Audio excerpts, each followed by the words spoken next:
All right, here we go. This is John Reed, and this is the hardest part of the entire show, which is me trying to get Thomas's last name right. Thomas, you ready for this? Yeah, I'm listening. I'm joined by Thomas Wieberneit. How's that? Close. A little bit closer? At the end, but yet is kind of Russian. Oh, that wasn't quite right. How about night at the end? Night? Night. Oh, yeah. man. Viva Well, I night. blame Viva Google night. because Google, I practiced it on the Google Translator. So Yeah. How about deeper?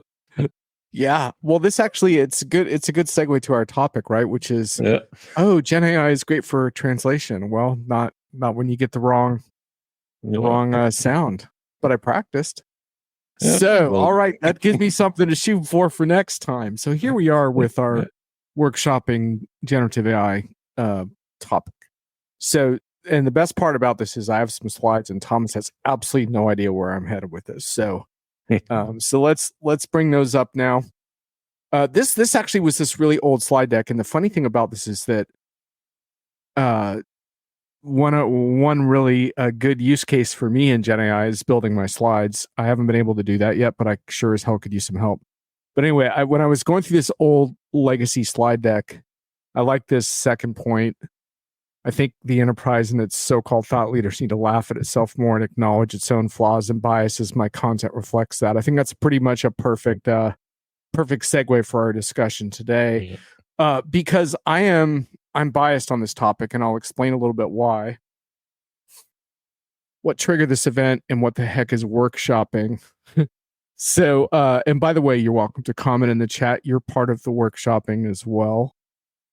Workshopping is the missing link between half-baked ideas and a formal methodology. So Thomas and I did this once before with hyper personalization, and it was really productive for me. I don't know about you, Thomas, but I actually got enough out of that conversation where I could actually write, I think, something much more formal on it. So this show fulfilled its purpose. Of laughing at each other or ourselves and other people. Hi, Tracy. Always good to see you. Hi, Tracy.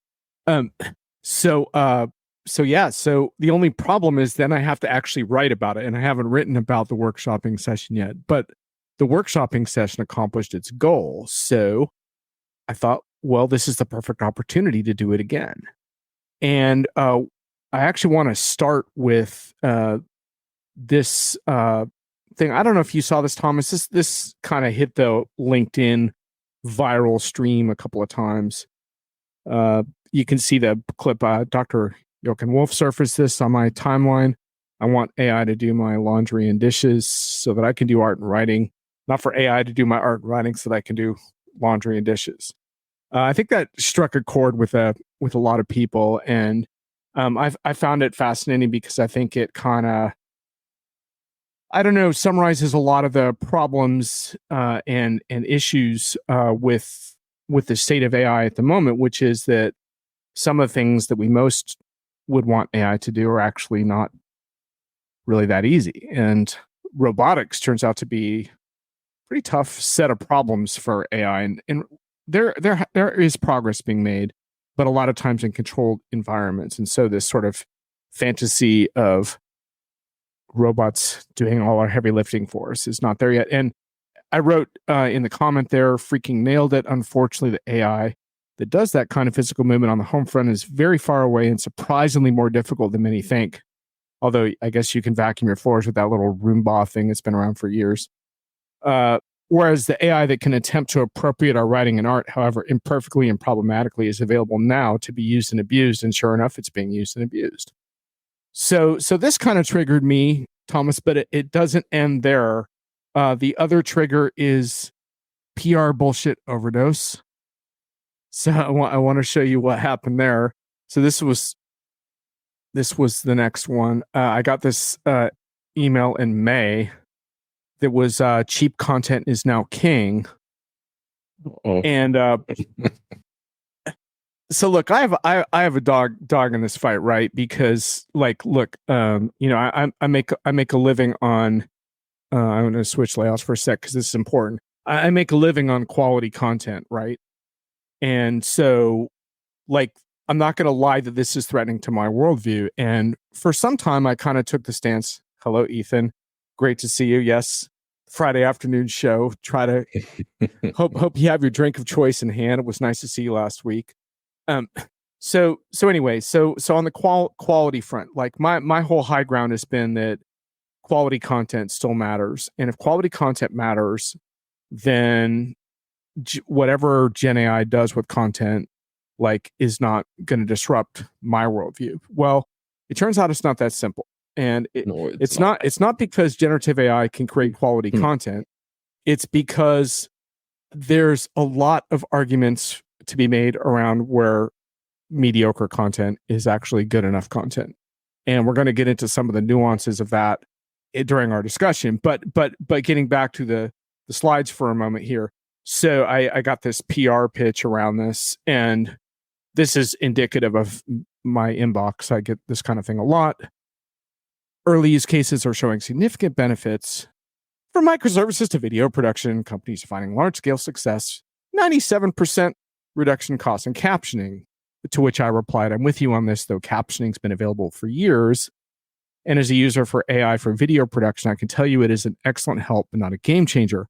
Why? Because it doesn't understand the content well enough to know exactly what I would need, but it's definitely helped. Thomas, I'm interested. I'll stop there for a moment, bring you into that, because I know you're an avid video producer via CRM Combos. I've written articles on Diginomica about my experiments with AI for video editing, and it's an interesting use case. Ultimately, I have found that it has greatly expedited my ability to produce shorter clips from longer videos, which I think is a terrific use case in our industry in particular. Yeah. Because the live show is one thing, right, where people can comment and be a part of it and come in and out. But let's face it, how many people are going to watch this entire show on replay? Like, not that many. So there's a really good argument for highlighting some key clips. And I think AI is actually pretty good at that. I don't know what you think, but one thing I have noticed, though, is it's not good enough to do that automagically for me. I don't want it to just take 10 clips and post it. What I do is I get it to produce the clips.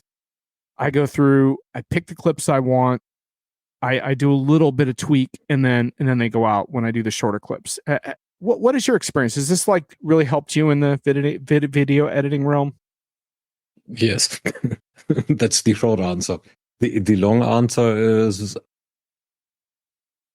I'm not doing it consistently enough. That's part one. Part two is you can't just have the system do it. You need to give a bunch of, or a number, not a bunch of good enough keywords into the system. And there's no way of not doing some post-production after the short clips have been created, especially if there's a setting of more than 2 people, like our CRM convos in general. Guess what? This tool regularly uses, let's say, the settings that I don't like, right? Or we don't like, or whatever. There are some speaking pauses in between, some lengths that could be cut out, or some other parts that should be added, actually, which is hard to be done there. But just the ability of creating those shorter clips that are good enough, they're mostly not great, they're good enough, gives a lot of highlight to people. Yep. So there's good information coming out, and even better. So we are not doing the CRM convos for monetary purposes. Well, we'd love to, but doesn't work out like that for the time being. If there's another hit on the full show, great. If not, well, no harm done. And those tools are right now in the vicinity of $100 a year. So that doesn't make anybody really poor. So I would encourage people trying these things out. And there are several of those vendors, which I won't name now. Yeah, and I've written about it. I've named some vendors in my pieces, and I think what you just described is fairly indicative of what a lot of what I'm seeing is that these tools, and we can idealize them, but they actually do need a lot of adult supervision. Yeah. But applied properly, they can be very interesting because, like in my case, for example, I wouldn't have time to produce clips on my own. Like I can do it technically, but I don't have time. So this makes the difference between whether I can actually do that or not. which is a lot different than a job displacement conversation, which is another conversation we need to have. And this quality issue is interesting because one of the reasons why the Screenwriters Guild and the Hollywood writers strike happened around this topic and the negotiations around it were because they felt threatened by this. And again, it wasn't because it wasn't because they thought that Gen AI could write a script anywhere near as good as what a human could do. But there's a couple of issues that you have to think about, which is, what is our tolerance level for mediocrity? Because there's a lot of mediocre bullshit that comes out of Hollywood all the time that is written by humans that does pretty well, especially if there's a lot of high production values and big explosions and stuff like that.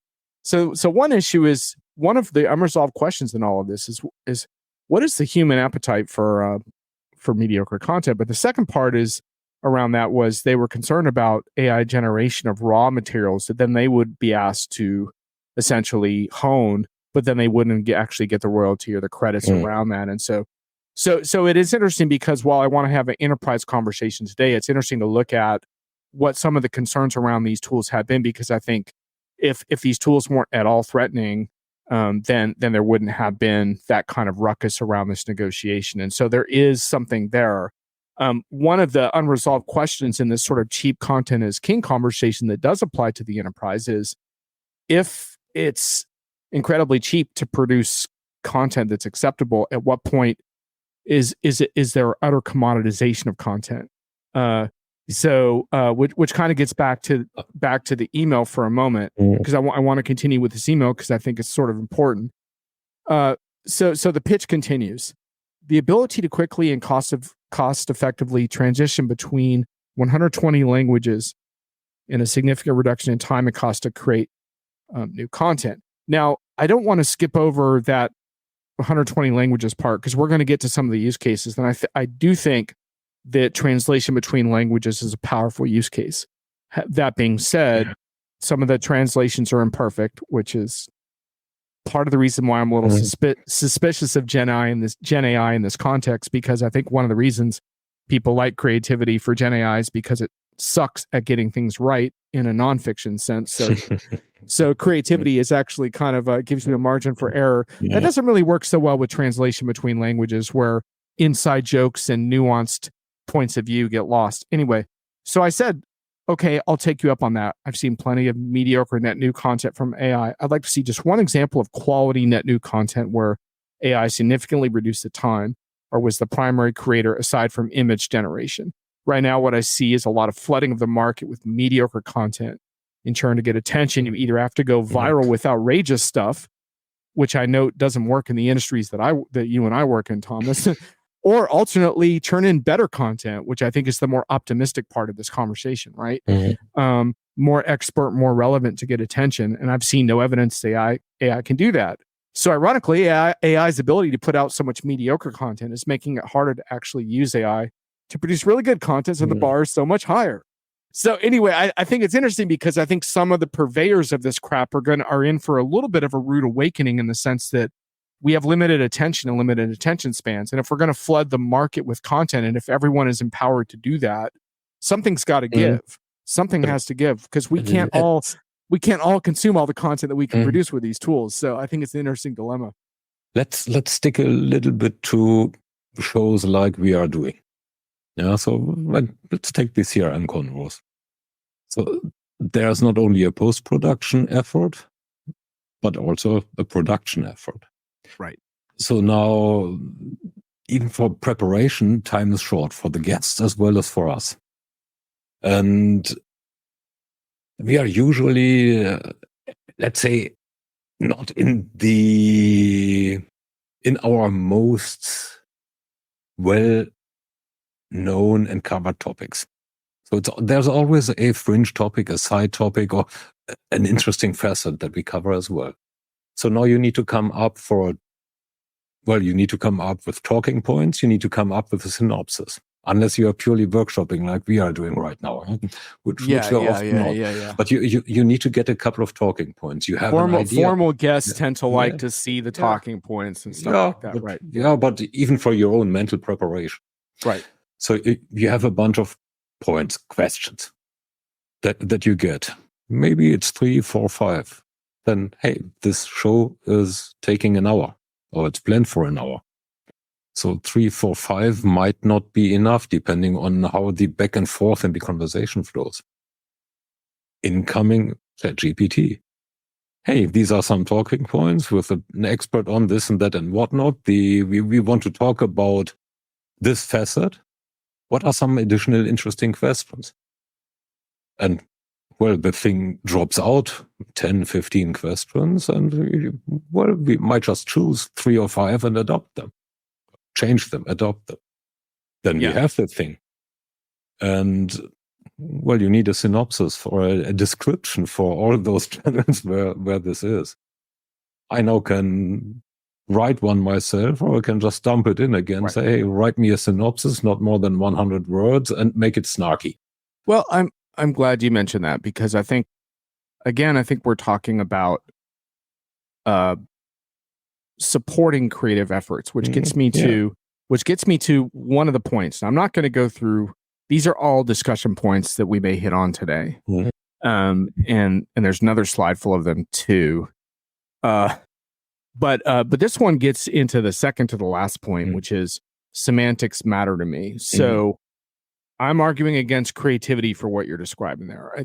I think a lot of what I want to see from vendors, and I'm so sick of seeing that vendors saying, creative this or creative that.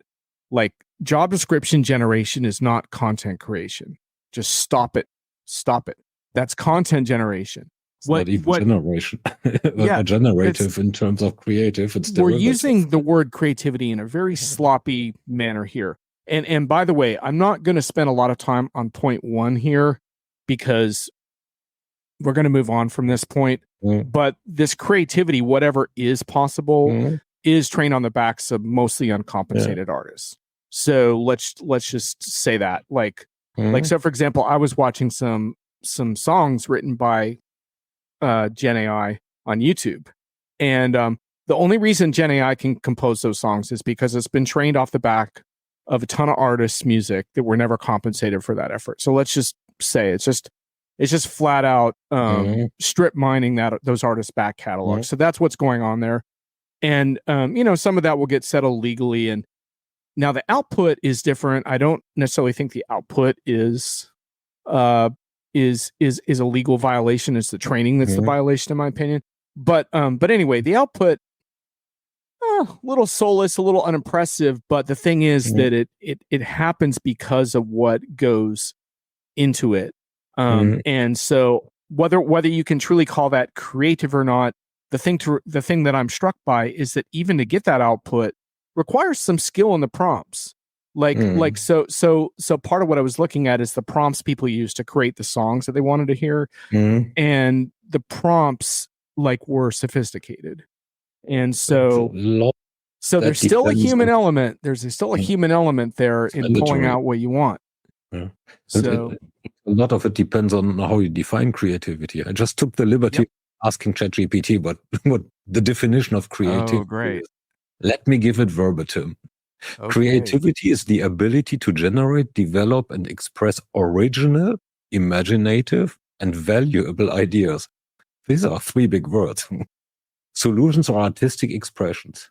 It involves thinking outside conventional boundaries, combining existing concepts in new ways, and producing novel outcomes that can be appreciated for their innovation, aesthetic value, or practical utility. Oh my God.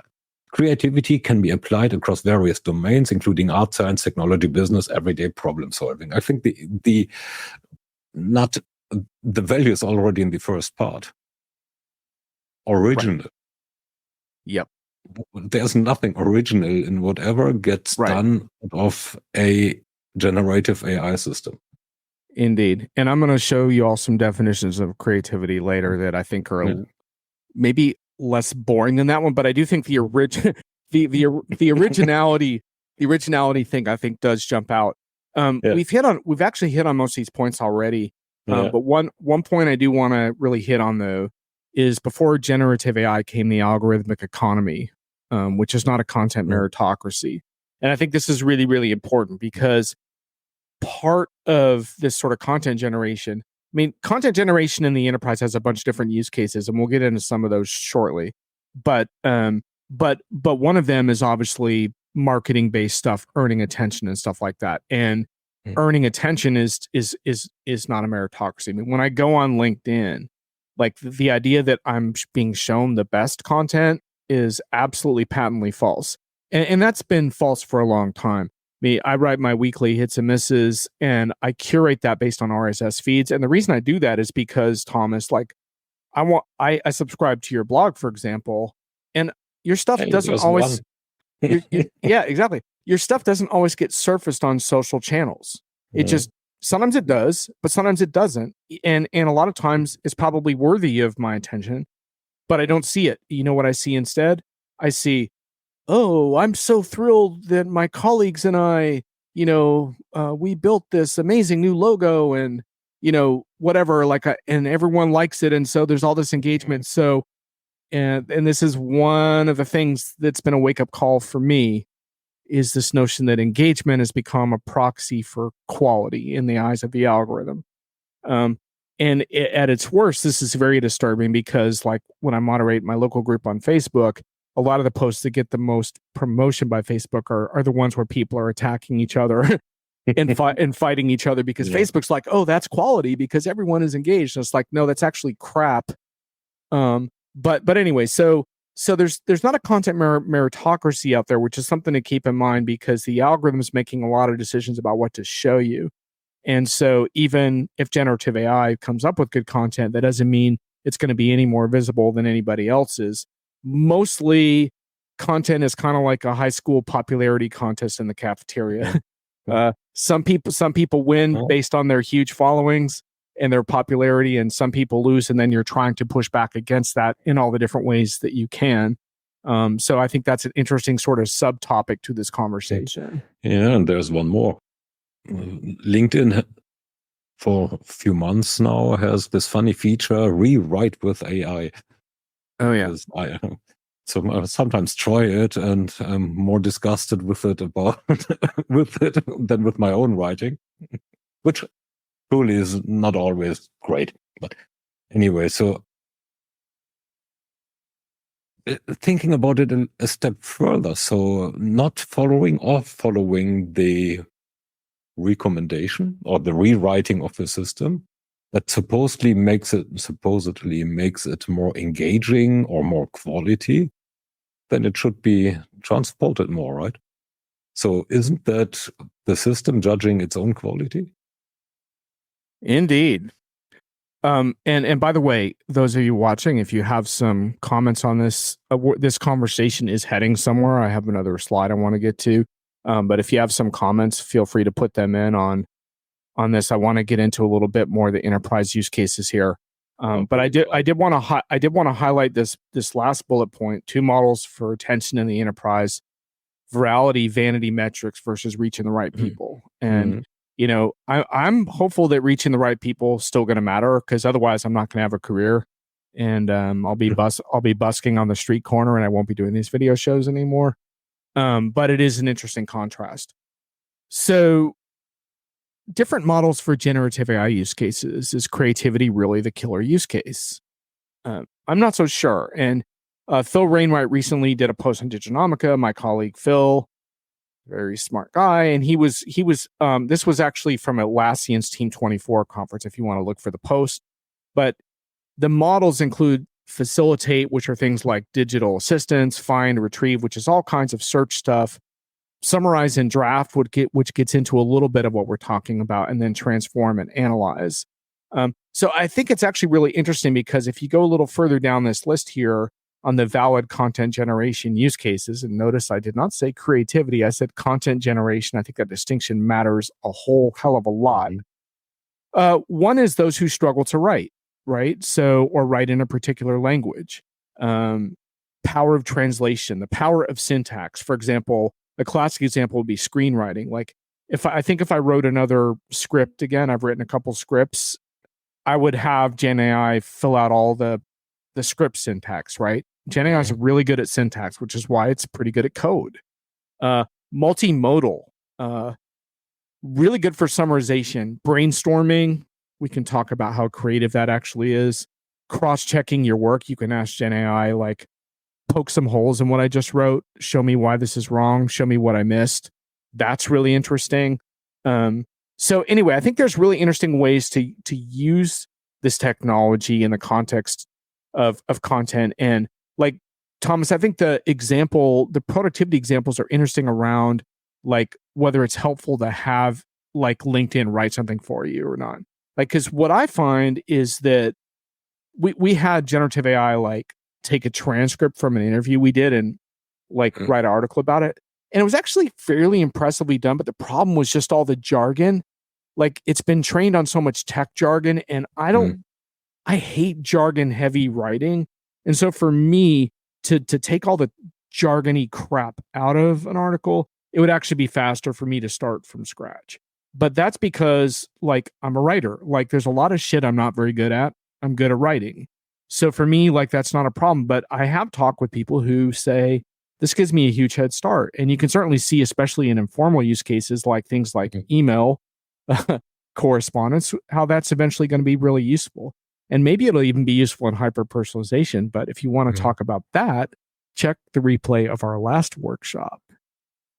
So what are you thinking about, Thomas, in terms of enterprise use cases? Because I think the multimodal thing is really interesting, right? Because when I think about things that I can't do very well, like take like an article and turn it into a PowerPoint, for example, that would take me a long time. I think pretty soon Gen AI is going to be able to do that pretty quickly.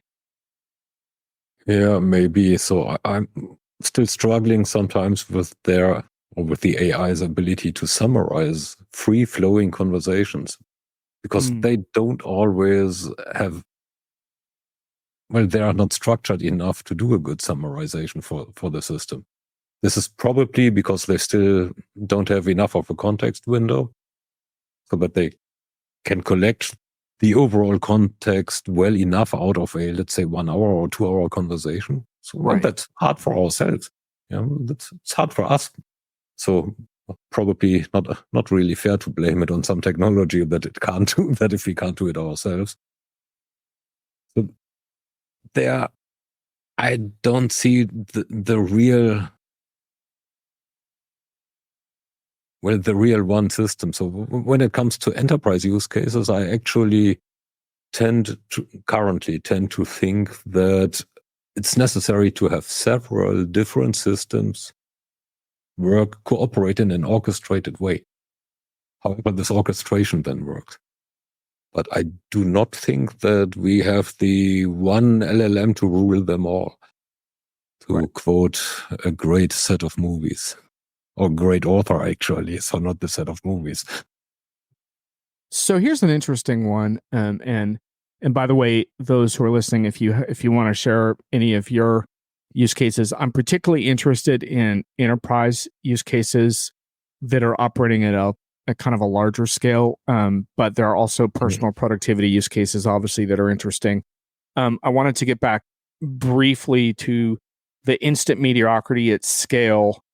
And this notion of how accepting will be mediocre content, because I think part of what I've had to accept, Thomas, is that some enterprise leaders are going to use this, even if it's not generating the best content. They are going to use this to save money and time, and it whets the appetite for headcount reduction. The instant mediocrity goes from a very smart individual you and I both know, Hyam Park, analyst over at Amalgam Research.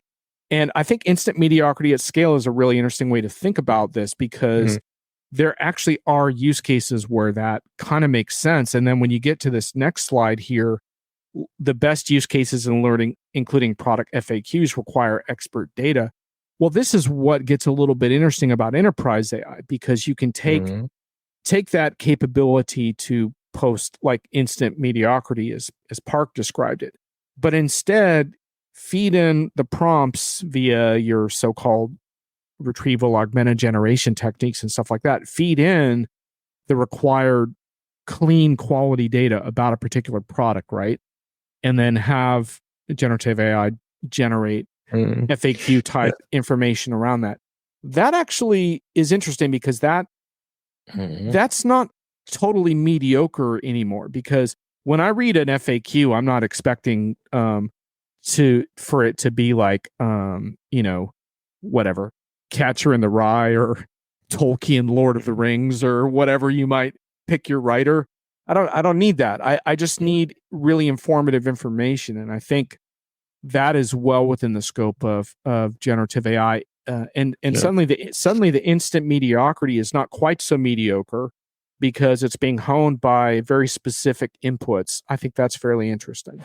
Yes, it is, and that actually points into one of the major challenges that are there right now. I do think that RAG is a band-aid. Oh yeah. Why is the band-aid? Because we train those systems on all sorts of stuff, right. be it dirty laundry or high fashion. Yeah. And if with that, the results that come out of those systems are great only by chance, by accident almost. So right. This means that the training systems need to be vastly improved. And this basically says that there is a word to be said for expert systems. Right. I'm using this old term in a novel way right now. So trained on expert data so that quality output can come. Right. So that is something that's totally missing right now. So, and if we manage to get that, then the instant mediocrity, the bad stuff becomes a notch better, or two notches better, actually. Yep. Which then, if prepared properly, gives a strong signal in all the noise that's getting created by the mediocrity. Right. And, we could get into that a little further, because I tend to view our RAG and some of the things that are being tied to RAG as a little more sophisticated than a Band-Aid, because RAG is also being connected now to things like knowledge graphs and some of the content that's being inputted into the prompts to restrict the LLMs around that material is a little stronger than a Band-Aid, but I would agree that it's something of a crutch, in that the true AI scientists that I study don't take RAG seriously. They don't consider it a major breakthrough. Yeah. So when you hear enterprise vendors like extolling the virtues of RAG like it's some miracle thing, it's definitely not. It's a bit of a kludge. But Thomas, it is more effective than a Band-Aid. What I would call a Band-Aid would be the guardrails that companies like Google have tried to construct around their LLMs that can actually be broken with ease. These guardrails are an attempt to control to make sure the output is civilized and not politically offensive, but those guardrails don't work. And so that's what I refer to as like Band-Aids, because they're very, very limited in their effectiveness and they can be worked around. Yeah. But ultimately, I think you're right that a lot of times domain-specific models of the future, they're going to be smaller, they're going to be more focused, they're going to be well-trained on your specific data. I've heard some really good anecdotes this spring at events. You probably have as well. Things like, for example, if you have compliance related material you're trying to generate, let's say, you can train a specific domain only on the compliance related data that you're trying to study and adhere to, right? And that's going to give you a much more focused output. Now, the one thing I will say is that the large language models, it's not just when you move away from them, you are losing a little bit of the versatility of communication, like some of the chatty aspects that those large language models are really good at when they're given a front end chatty interface. They're more versatile in their ability to engage with humans, but a lot of times you don't need that, right? Because you're just trying to use an LLM to generate product documentation and stuff like that, or job descriptions or performance reviews. You don't need like some extremely savvy like chatbot in order to do that. And so anyway, it's going to be really interesting to see, because I think those things will help, but I consider those somewhat like lobotomized use cases. They don't get to the heart of this creativity debate, but they are interesting. And then there's this whole thing around job loss and professional impact, which at the moment I think is fairly unequally distributed. So I made kind of a short list of hard hit jobs, things like designers, translators, some freelance copywriters. And the question there becomes, do we overlook all the elements that go into expert enterprise writing? Because when we did that experiment at Diginomica, and by the way, Diginomica doesn't use Gen AI in any of our writing, and we've published a position on that. I think we're the only media company in the world that has done that, except for the Financial Times did it after we did it. I don't think they were following us. But anyhow, They had more red tape to cut. Yeah, they have other things going on there, more red tape. But anyhow, like the whole point is that when we looked at this as an experiment just to see how good it could do, one of the things we were poignantly aware of is we fed it this transcript of an interview, and it's like, well, but the other aspects of obtaining that transcript are actually kind of a big deal, right? You have to have the relationships with whoever, you have to get that VIP interview, you have to know the questions to ask. So in fact, like the from the transcript to the story is in many ways the least important part of that whole process. So I think that's one of the interesting things when you start unpacking this creativity concept is that actually creativity is often the last step in a process that's uniquely human. So anyway, and not easily duplicated by a bot. I mean, I suppose someday, there are bots like conducting like HR interviews right now. Well, and I don't know how you feel about that, but that's way to a point where bots actually going to be able to conduct an interview with a customer about an enterprise project for you to write up on your blog. I don't see that happening anytime soon. And I don't see me get interviewed by a bot. The moment I recognize that, the phone gets back to the hook. So how much more can you dehumanize a potential employee of yours? Right. So this is well, my bot interviews your bot. Sorry, there's no other way. But a company that does do that hasn't heard the shot. Really not. Well, I guess the markets are going to decide that, aren't they? Well, the market is not always smart. The market is greedy. Indeed. Yep. Well, that's a power play. Yep. But so there are. That's a detour, a wide detour, but the term human resource already says it all, right? Right. The next step is the bot interviewing the prospect. Yeah, I have this thing at the end of this deck, which is like these things I call Johnisms or whatever, and this is for another show, but they're just different things about the enterprise.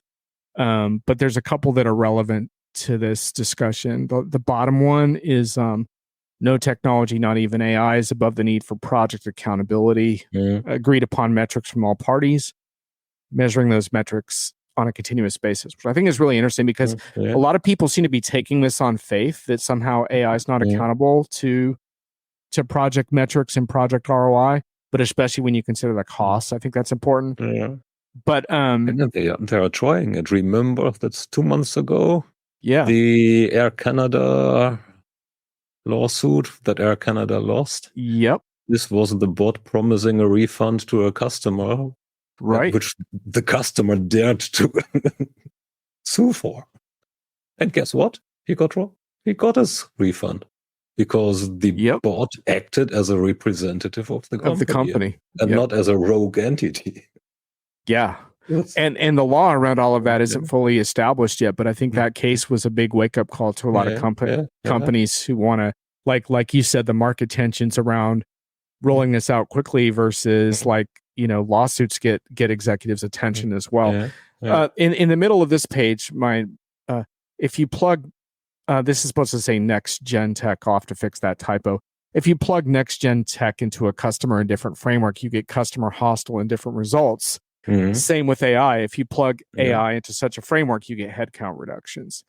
So I think that's one of the really interesting things about this whole discussion, right, Thomas, is that it gets back to your point on human resources, that a lot of the problem is when you plug next gen tech into a flawed framework, you're going to get a flawed outcome no matter how good the technology is. So and from a headcount reduction, there are two ways to think about technology, throwing technology at a challenge.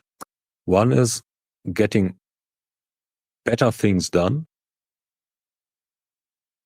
Well, three ways. The other one is getting things done better, however better is, less mistakes probably as a KPI there.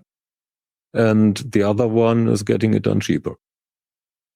So now, depending on the macroeconomic that is prevalent at any given time, companies tend to think differently. And a technology that promises efficiency, and everybody promises efficiency, well, lets me as a decision maker probably first think of getting it done cheaper, and cheaper doesn't mean less people initially, till nobody buys my stuff anymore because they can't afford it anymore because they don't have income. But that's tomorrow's problem. So I do think that the whole framing matters. Yeah, for sure. And it's one of the things that's given me pause in my whole thing around like, well, generative AI can't produce the quality of content that you need. And it's like, well, but if AI gives an executive air cover to do a headcount reduction they've wanted to do anyway, then my point of view on quality doesn't matter. Yeah. And that's been a little bit of a cold shower that I've had to take on this whole topic. But I'm not retreating, I'm regrouping, and there's a really big difference. There's this thing of tactical retreat, right? Exactly. Now, the final point, I want to get back to the final point on this slide in a little bit. I think there's an irony in that I don't think we're necessarily creative enough in our use of AI for the enterprise. And I think a lot of times, this is one of my big problems with the whole creativity and AI discussion is there seems to be an obsession with saying, oh, this Gen AI wrote something almost as well as I could have or whatever, instead of like looking at what is uniquely capable with these technologies that humans aren't very good at. So for example, I had a very interesting session at a ERP show of all places with a bunch of Gen AI startups. And oh man, they were drinking the generative AI Kool-Aid hard. They were swigging it down. I have a hunch that half the startups in that room don't even exist because it was about 6 months ago. But there was one that really interested me because they were taking kind of a different mentality. They were in the entertainment industry, but they were looking at like, especially like genre things, right? Where people get obsessed with genre type activities, right? So you're a Lord of the Rings fan or you're a Game of Thrones fan or whatever. And you get super interested in the universe and the characters and stuff like that. Star Trek might be another one. And so the idea here was create more interactive entertainment experiences so we might be watching a movie, but in midstream, you could stop and interact with one of the characters. And that character has been trained on the entire sort of history of that character and that worldview, right? And suddenly you're interacting with this character and like asking them questions about this or that. And I think it's super interesting because like I sometimes have done that like later, like I'll watch a show and then I'll go on Google and like be like, wait, because George R. R. Martin has all these elaborate family trees and stuff, and it's like, wait, who was related to who, and wait, who was actually married to their sister, and like whatever, trying to figure it out. And so I just thought it was interesting. I'm not saying I was going to be successful, but what I liked about it was this notion of like, wait, these tools can actually do things that humans can't do, right? And I think one of the things we're missing out on when we obsess about replacing human productivity with machines is we lack the imagination then to say, what can this stuff do that humans can't do? So anyway, I think that's something to come back to, I think, a little bit. And that's where I think that we are talking about not creative enough or not thinking far enough. Right. So everybody in the enterprise software world is talking about smart systems. And there I'm with Bob Stutz. He says there are no smart systems around. They are, algorithmic. They are not smart. A smart system to me is a system that adapts itself to changing environments. Means changing business processes, changing user requirements, changing user needs. And here is something that the strengths of generative AI, along with the strengths of systems management, systems monitoring, process mining, combined, low code, no code, combined, can create something that is really creative, meaning a business system that supports me right now. And that does it right now. So this is something that's, well, likely a few years away. But this is combining the strengths of the systems. And Right. don't know whether I would call that creative, but it's at least observant and, well, reactive in this instance. Because it will not see my next needs, but it will be able to adjust to my needs, to my right now needs. But that is something that, well, whoever builds that, I would call creative. Right, exactly. And I think that's a little bit about what I'm missing from this conversation currently, is so much obsession around, you know, Gen AI created a blog for me, had a CMO on LinkedIn that was like, check out the blog that Gen AI wrote for me. And I read the blog and I thought it was crap. Sorry, CMO. But it wasn't necessarily terrible. It just, like, and this comes down to like what framework that you have for reaching people. Like if it's a search engine optimization exercise, then it's probably okay. Granted, search engine optimization sort of going out the window at the moment with Google trying to become an insular island and not refer traffic to anyone but itself, so it can give shitty answers to questions. So I just, and why did I think it was crap? Well, because I think it was just jargon laden, like mechanistic prose with this like insidious techno optimism that is the road to nowhere. So, but tell us how you really feel. So anyhow, I would love to hear a couple of comments from our audience. You've been uncharacteristically quiet today. We lost them. Yeah, we did. But they're still here. That's a thing. A lot of them are watching, but maybe they're just chilling and feeding their cats. I don't know. Or maybe the link to LinkedIn is broken. Well, that could certainly be. Although it seems to be streaming at the moment, but mine is, by the way. Oh, is yours broken? Yeah. Ooh, we have issues loading this event. Grammatically even different. We are having issues loading this event. Not we do have. So. Oh, interesting. That's probably why we probably lost some LinkedIn people. Yeah. So we probably got our Twitter peeps, and our Twitter peeps are probably not commenting too much. But read those blogs, people. By the way. I do not think that. Oh, Ethan is still there.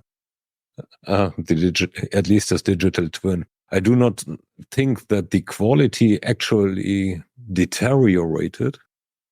It's just more stuff that is as bad as most of the other stuff. Means not really worth my time reading. And guess what? I get a bunch of them pitched as guest posts to my blog. So no way that I can publish that. Yeah. Ethan's digital twin is watching. Yeah. That's a good use case, right, Ethan? Because you can just get ask your digital twin to provide a Gen AI summarized bullets of this conversation. Mass testing is a very good case as well. Yeah. And Ethan's saying it's crashing fairly regularly and the page has to be reloaded. Sorry, Ethan. I don't know what's going on with StreamYard and LinkedIn. I had this problem last week also. Maybe we are attracting too much traffic. I think I'm going to have to get my AI bot to contact technical support over at StreamYard there. Frank Scavo's in the chat. Frank has been writing a lot on this topic. I highly recommend you do a search on Frank's writing on this. Frank has put Gen AI through its paces. everything from song lyrics to God knows what. If you spend enough time with Gen AI, you start to recognize the material written by it. Yeah, I would say so. Like the multi-level bulletin list structure. Ethan says, I think a Zoom CEO is advocating having your AI avatar attend meetings. Sounds nuts. If you don't want to go to a meeting, just don't go. And it doesn't help because there's another AI that detects that's actually not you who is there and fires you anyways. Which happened recently, right? So there were, what company was that? So they had some people, for the bank, I think. They had some people who were regularly having computer programs do something with their computer physically as well as mechanically, or well as electronically. And they got fired for cheating. So, man, you're ruining all the avatar dreams that I have of sending. I was going to send an avatar to some shows this fall. I wouldn't have had to even go. Hey, your good news is you're your own boss, so you can't fire yourself. Or well, you can, but would you? Not just yet. See. Oh, Sam says that was Wells Fargo. Folks let go for using mouse jigglers. Ouch. Yeah, they used technology to pretend being active, or maybe they were active, but they did it on paper. Ethan says Ethan Malik is pretty clear that AI detection doesn't work well. He's primarily interested in academic context, AI authoring of papers. Failure rate of systems that claim to detect this is incredibly high. Yeah, in fact, so much so, Ethan, that OpenAI even gave up on their efforts to create a tool to identify false pros. And I think there's going to be a lot of false positives here. There was a student, I think, that was kicked out of school for this at one point, and whether or not it was a false positive or not, it was a big controversy. I want to move on to the next slide. By the way, Thomas has no idea what's in my slide deck, so this makes things especially interesting for him. So let's talk about exceeding generative AI. Like, let's concede for a moment the point that I was unwilling to concede earlier, that these tools do create things, quote unquote. Josh Barnoff used to call his website Without Bullshit. I don't think he calls it that anymore. But he defined what human writers should aspire to in his post. Chat GPT is AI. AI is now a decent writer, so you need to do better. And so he asked what makes writing worth doing. His answer was original insights. AI doesn't have those. Engaging prose. AI is weak on that. Wit. AI still lacks that. And I would add in our industry, again, this problem of de-jargonizing, like jargon free, and take out all the insipid buzzwords and stuff. I added a compelling storyline and narrative. AI still sucks at that. Satire. AI can only guess at that. Subjectivity, honesty, inserting your own experience into your theoretical constructs, which, by the way, I think is a valuable thing to do anyway, as far as acknowledging bias. And a lot of times when I write, I try to indicate what axes I have to grind, because I think it's useful for the reader to know that. Just like I have admitted that I have an axe to grind on this topic, because my entire profession and worldview is at stake to some extent here. So, deep subject matter expertise.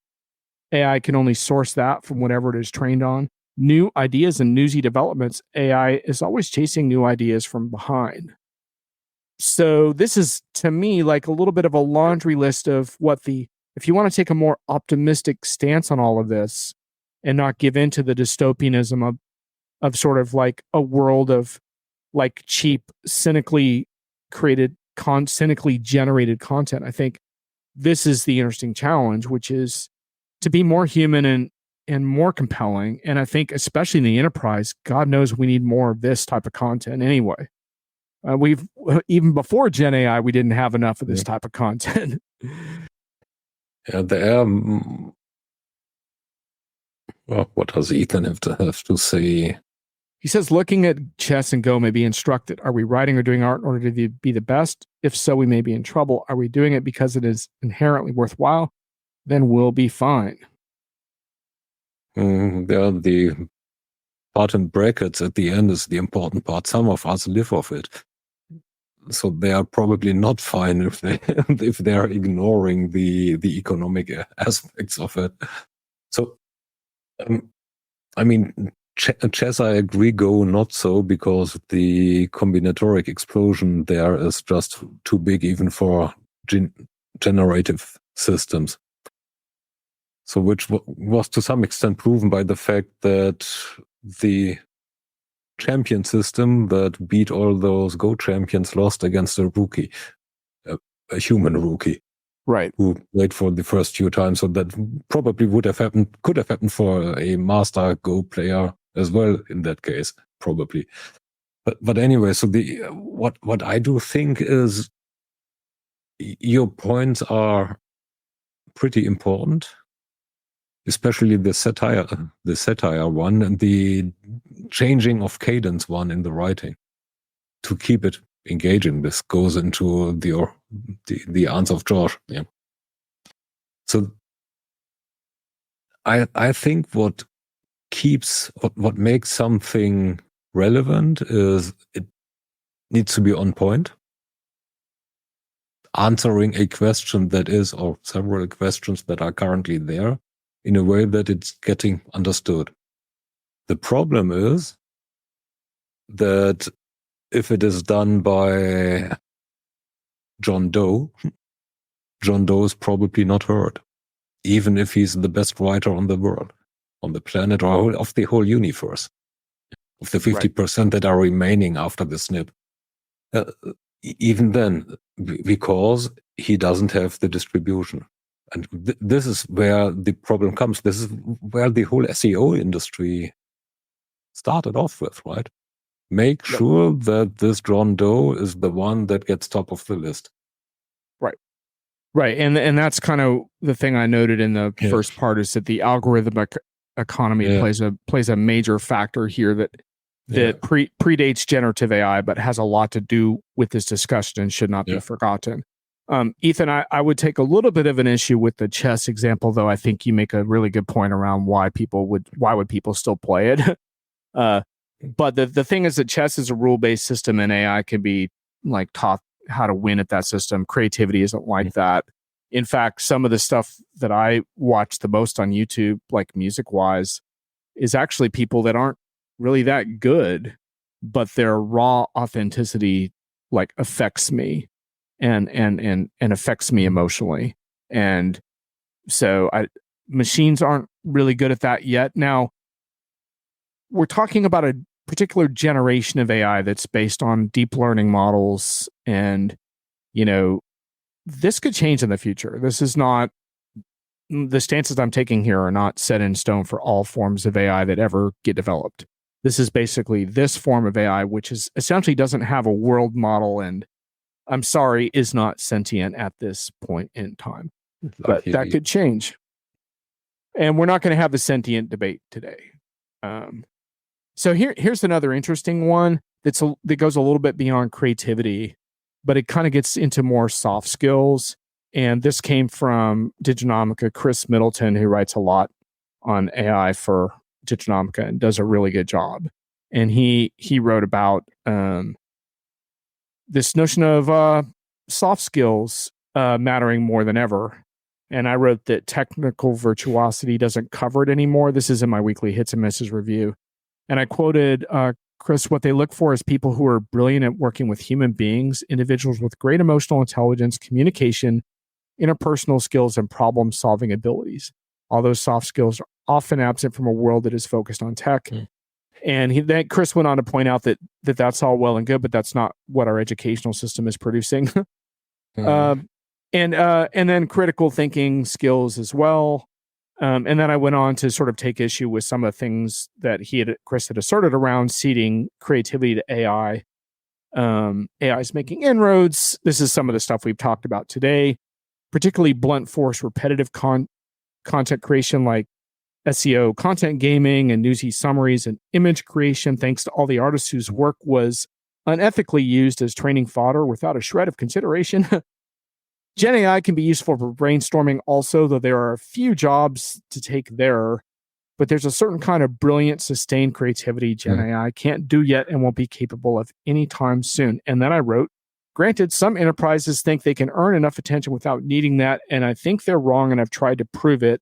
And I wrote about that in a post called B2B Buyer Engagement is a year-round endeavor, and AI isn't going to solve it. If you like this discussion, I recommend you check out that post because that's kind of my latest stake in the ground around this topic. But it has to do with the idea that what we're really about in the enterprise world is reaching the right people and developing trust with them by freely sharing our expertise and having impact on their lives in a positive way. And to me, that's what I'm going to do. And if I go down swinging and get subsumed by the algorithmic generative AI machine, then so be it.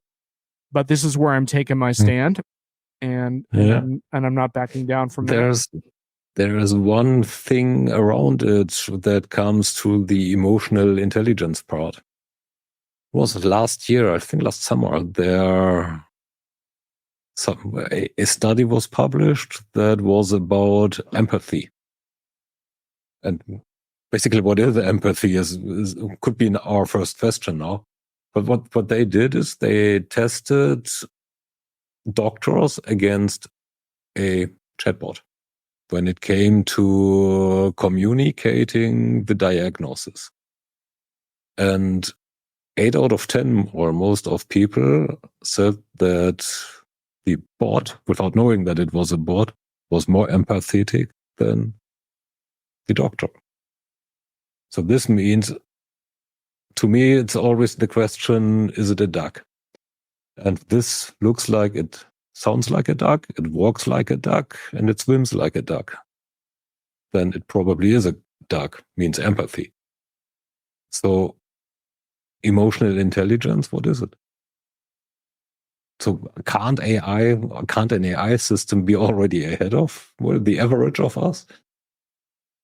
In some cases, yes, because in some cases, what you need to interact with the system is more of a steady individual than anything else, and AIs can be steady. So if an AI is helping you to solve a problem, then yes. Ethan, you say, I think this is a little bit too indexed on how things are right now. You'd expect that Gen AI systems will become 90th percentile or better in most individual white-collar skills over the next decade or so.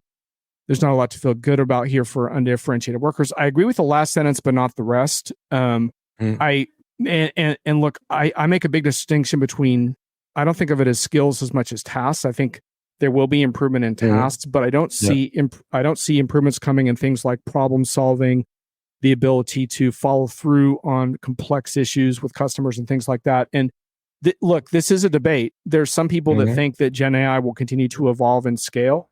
I've spent a lot of time studying this, and I take a little more the position of Gary Marcus. If you look at his white paper, Deep Learning is Hitting a Wall, that he published a few years ago, that's how I perceive it. I think we've hit a lot of the gains from Gen AI. There will be more, but I think it's going to require a significant additional breakthrough. And Thomas referred to expert systems. There may be some neurosymbolic things that come out of that are interesting. My position, Ethan, is that there's going to need to be another breakthrough before widespread jobs are annihilated around this. But, I could be wrong. This is a debate, and one of the reasons you're probably picking up on that is that I don't take your position on that, but I understand that other people do. I just think additional breakthroughs are going to be required before that happens. That's all. Yeah, and they go via orchestration of systems. Yep. You are always a fan of customer use cases. So that was on a conference where a company was a customer service company. They had 3 key metrics: customer satisfaction, employee satisfaction, and automated solution rate. All of them shall be high. How did they do it? So they had all incoming inquiries come into an AI first, which created a solution which was run against a CSAT predictor, and if good enough, was sent to the client. If not, it was sent back, first to the machine and then to a human. Same with the human thingies. So, and what they what human thingies. So same with the responses that humans gave. With that, they boosted their CSAT, their employee set, and their automation rate, which is quite fascinating. Yeah. And look, that's going to happen in like, and Ethan, you know, this is like a debate, right? I could be wrong about this. And you say there's a current amount of runway. I think so. But the thing is that unless the job losses are dramatic, what's going to happen is a lot of companies are then going to reinvest in growth and stuff like that and create new roles. And so, yeah, you lose some, but then you gain some. And that's sort of my current position is I think there will be losses. Now, granted, like my slide indicated earlier, there's certain areas like translation and certain kinds of image creation and design work where there's notable drop-offs right now. And so there are some areas that are very targeted that are experiencing drop-offs. You know, probably video production and video editing is going to be another one like that. And Sam, you make a point. Current transformers aren't the magic bullet. Give industry time. LLMs can't do math. They can write code that does math and currently confirm. Layering multiple LLMs together for task completion. Yes, task completion indeed. But that's not the same as replacing people's jobs. And so that's the difference is the thing you're describing is unfolding over time. Yes, that's going to happen. But do I think it will someday happen? Yes, I actually do. I'm in the camp that someday those breakthroughs will happen and we'll have cognitive systems. But right now, for example, when I think about my use of Otter for machine translation, I'm struck by the fact that it does continue to improve incrementally and it still struggles with the quality of audio and accents and things like that. But just to give you an anecdote, just to kind of show you what I mean, I almost published an article that had the word Holocaust in it in one of the quotes. And of course, that wasn't what anyone said because I don't write about World War II. I really didn't want that word in my article, and it almost went in there. And the point is that the LLM has no world model. It has no understanding of the significance of a word like that. Now, you could put in a guardrail like some of the big vendors have done to teach it that that's a particularly volatile word. But the point is it doesn't understand the significance of it. And that's the kind of technology we're talking about. And the reason why I don't think what's being described now as far as massive job loss is going to happen is because these tools have some inherent limitations in the understanding of the context in which they're operating. And so that doesn't mean that they're not powerful, though. And that's why I'm having this discussion today. I would not be having this discussion if I didn't think these were powerful technologies. And by the way, they have a lot of productive use cases. And I think especially like this spring, I heard a lot of interesting use cases. And I'm of the mind that even if they're not very sexy, they're still worth documenting because sometimes unsexy use cases are actually the ones like we're talking about that make a difference for companies and give them an edge. So the least talked ones are probably the more beneficial ones because they are less well known. Yeah. So that's and that's a little bit of a fun debate I have that's a fun debate I have with Brian Sommer because my fellow friend and foil Brian Sommer on some of my video shows, Thomas, you know Brian well. He's always saying, where's the big ideas, the big use cases, the new stuff. And, and job descriptions don't rock his world or whatever. But, if job descriptions save my HR managers 20% of time in a given week or whatever, then actually that's a start. That's a start. Yeah, but then you could ask yourself, why does it take so much time to write this job description at all? If you can have a system that creates instant mediocrity, I can't do this word. Mediocre stuff faster, new, every time again. Well, just draw the free copy out of the drawer. So you're doing something horribly wrong if that saves you so much time.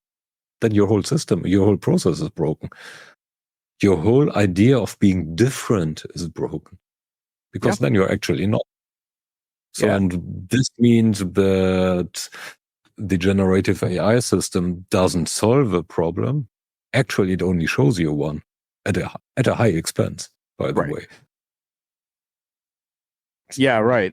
Though I do think like looking ahead a little bit, I do think that some of the costs of these systems are going to continue to come down. And you alluded to that in terms of smaller models, more specialized models, and things like that. So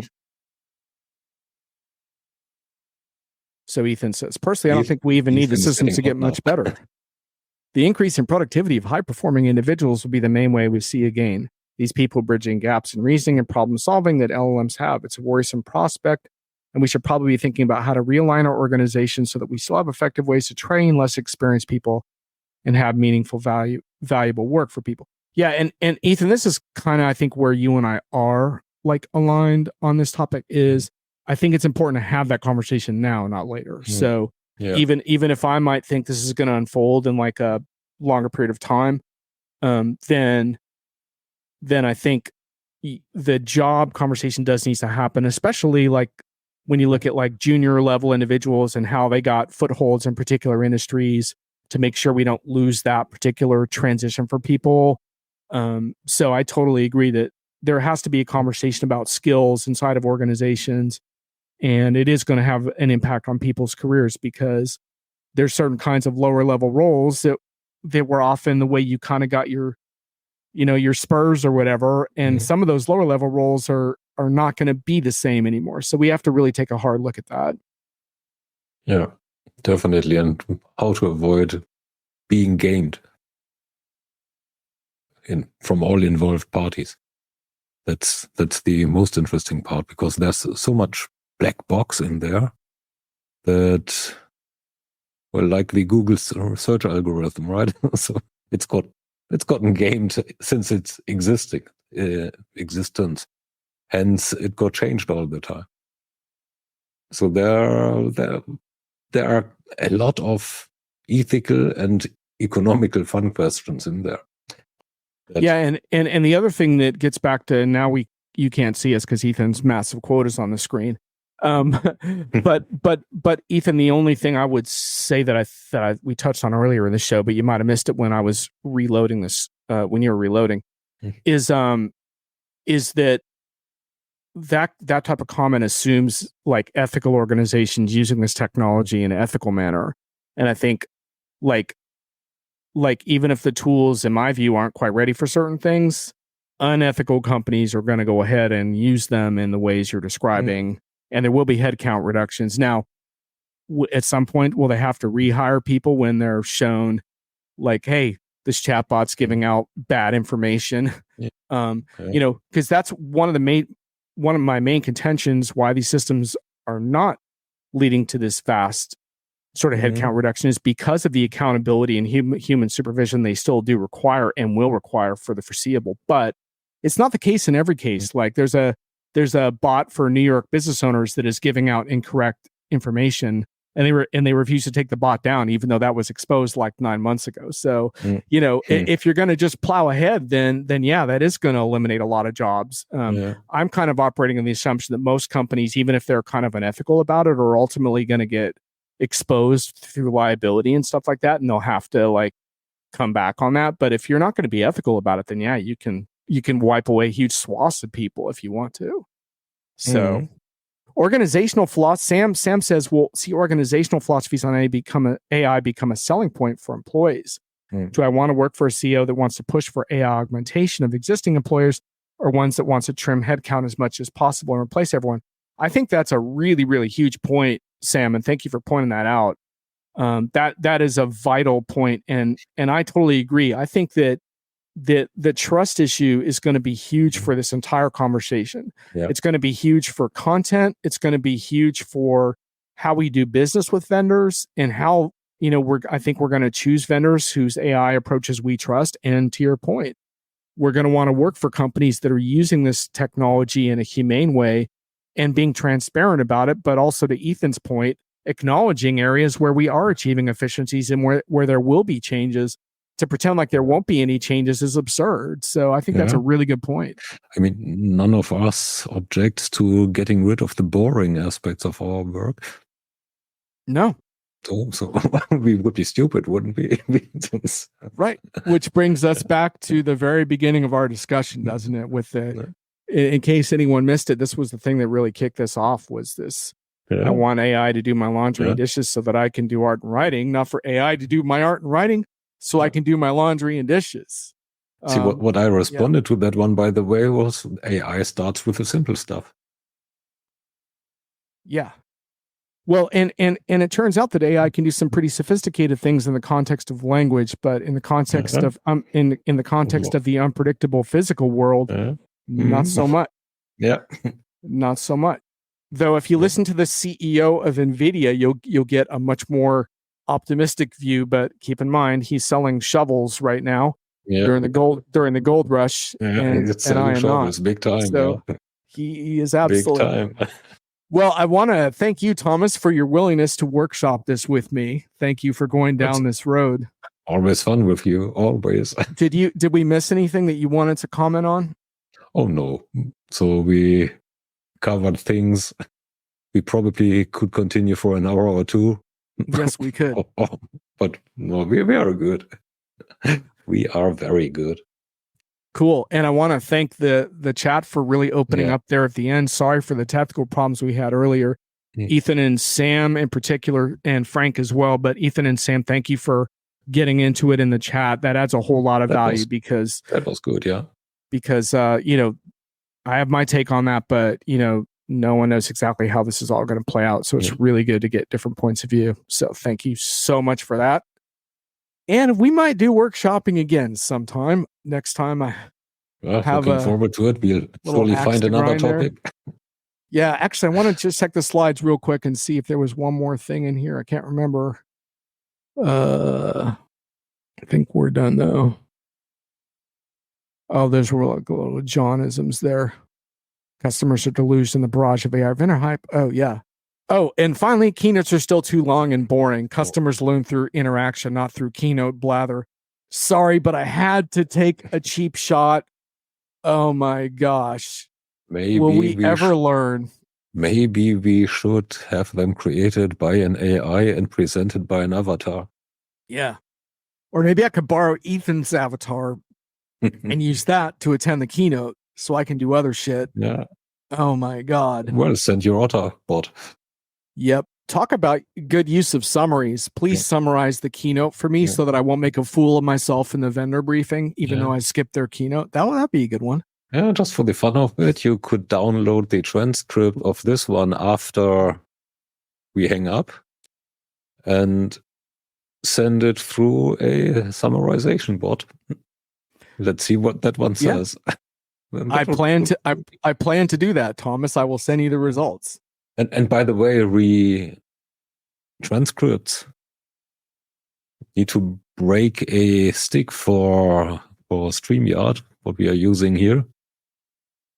Their transcripts are some of the best I've ever seen. Really? Yeah. Okay. So they are quite good. So what they are not good at is segregating the speakers because it comes in one big blurb. But in general, they, from an accuracy and word reception point of view, and word to text point of view or speech to text point of view, even with my horrible accent, they are amazingly good. Let's give it a try, Thomas. I'm quite sure they will have trouble with words like Zoho and S4HANA as well. But hey, this is jargon then. Well, fortunately, we avoided most vendor talk in this podcast, so we'll give the transcript a good roll. I think we were relatively jargon free today. Yeah. Thanks everyone for joining, and I try to do these periodically on Friday afternoon, and love to have you. So thanks a lot for being here. Thanks, Thomas. Thanks. Bye.